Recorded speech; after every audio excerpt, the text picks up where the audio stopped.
Bonjour mesdames et messieurs, quelle joie de vous retrouver dans notre émission Citoyens avertis qui aborde tous les faits sociaux qui restent sans réponse. Nous espérons que vous vous portez à merveille.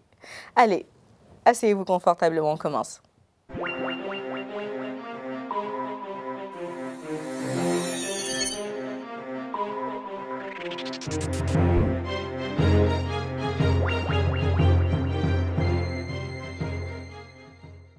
Notre sujet du jour est considéré comme assez complexe. L'on dit généralement que le non pour les rapports sexuels est un oui et qu'il faut toujours tenter sa chance, peu importe le prix, sans s'en soucier des conséquences. Eh bien, vous l'avez deviné aujourd'hui, nous allons parler du consentement et pas n'importe lequel. Nous allons parler des 4 C du consentement. À cet effet, nous sommes toujours avec notre consultante du jour, Dr Bonnie Marie-Claire. Comment allez-vous? Oui, ça va bien, merci. Je suis ravie de vous retrouver. Merci, moi également. Alors, on va aller au micro-trottoir. Je pense que vous êtes un peu habitués. Oui. On va au micro-trottoir et on revient tout de suite.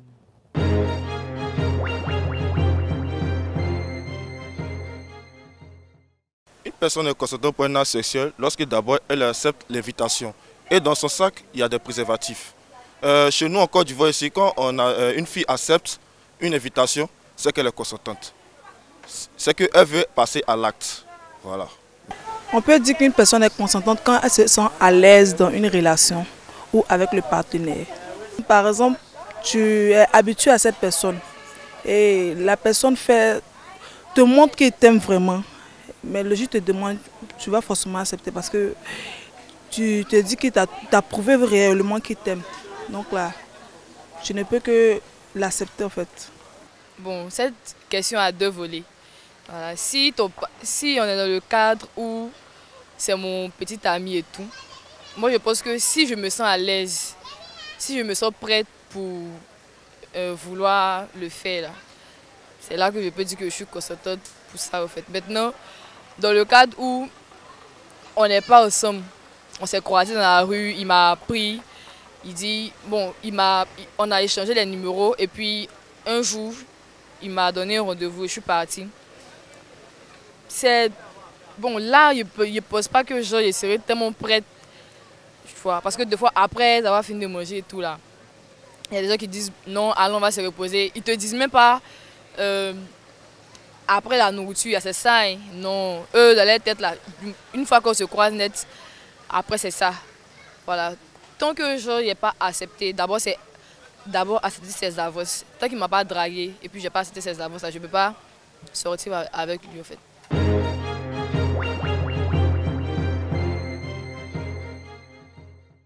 De retour sur le plateau, que faut-il vraiment entendre par les 4 C du consentement? Qu'est-ce que c'est? Les 4 C du consentement, c'est les 4 grandes conditions qu'il faut réunir pour que le consentement soit donné. D'accord. La première condition, c'est la clarté du consentement. Dire oui ou non sans ambiguïté. Le deuxième C, c'est la capacité à donner le consentement. D'accord. En Côte d'Ivoire, l'on est habilité à donner le consentement qu'à partir de l'âge de 15 ans révolu. Ok. Ok. Maintenant, le troisième C, le consentement doit être donné sans contrainte. Ok. Et le quatrième C, le consentement doit être sans abus de confiance. Ok. Si jamais on n'a pas respecté les 4 C du consentement, est-ce qu'il y a une sanction pénale qui s'ensuit? Oui, pour répondre à cette question, il faut se référer à la définition du viol. D'accord. Le viol, c'est quoi? C'est tout acte de pénétration vaginale, anale ou buccale, à l'aide de tout objet sans le consentement. D'accord. Dans le cas de la pénétration buccale, il faut que cela soit le pénis. Ok. En Côte d'Ivoire, le viol est considéré comme un crime. D'accord. Avec une sanction allant de 10 à 20 ans d'emprisonnement. Ok. D'accord. Mais est-ce que, par exemple, dans le mariage, c'est aussi actif, je veux dire, cette sanction-là? Est-ce qu'on a besoin forcément de consentement également? Les 4 C du consentement se refaire encore également dans le mariage? Dans le cas du mariage aussi, les 4 C sont appliqués. D'accord. Parce que le mariage est basé sur le consentement.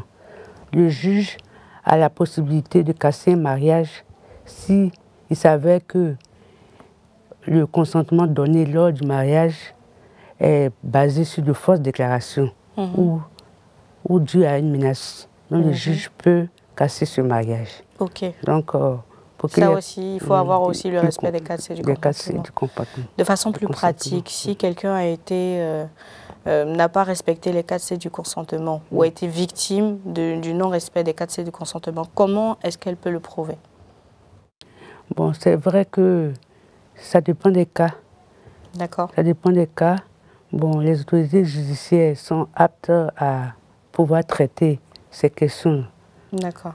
Donc, ils ont des lois qu'ils font appliquer pour tous les citoyens, aussi bien les victimes que les accusés, pour pouvoir traiter. Donc, quelle est l'autorité compétente vers qui réellement on peut se tourner? On peut se tourner vers la police. Déjà pour commencer. Pour commencer. Ou bien au niveau même de la santé, il y a des plateformes de violence basées sur les gens. On peut aller vers ces plateformes au niveau de la santé, des centres de santé. D'accord.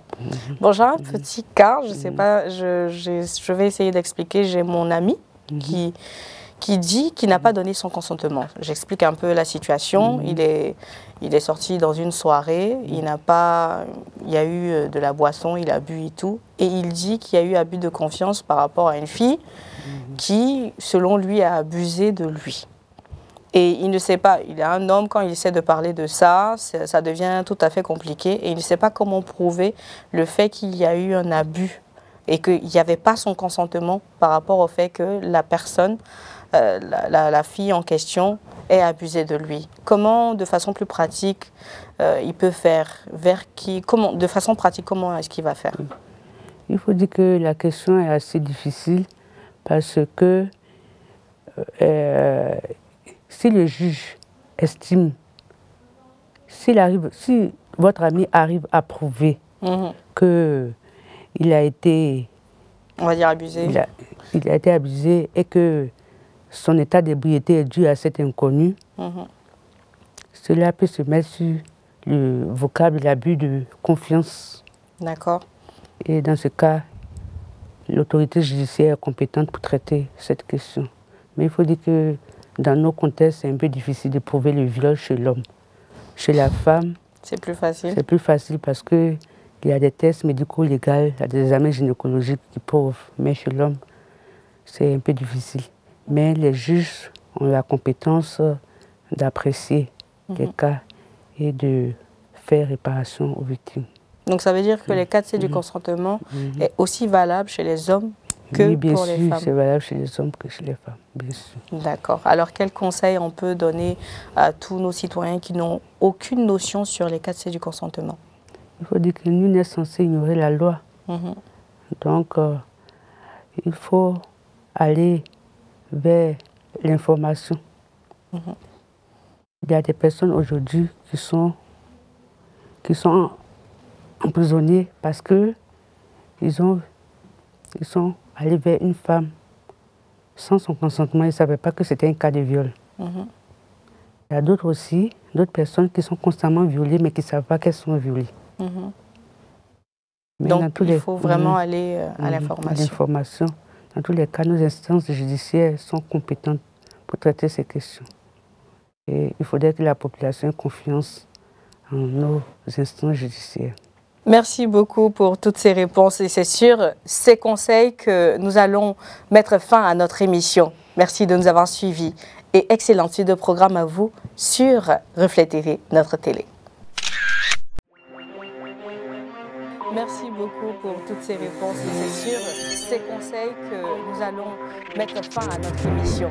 Merci de nous avoir suivis et excellente suite.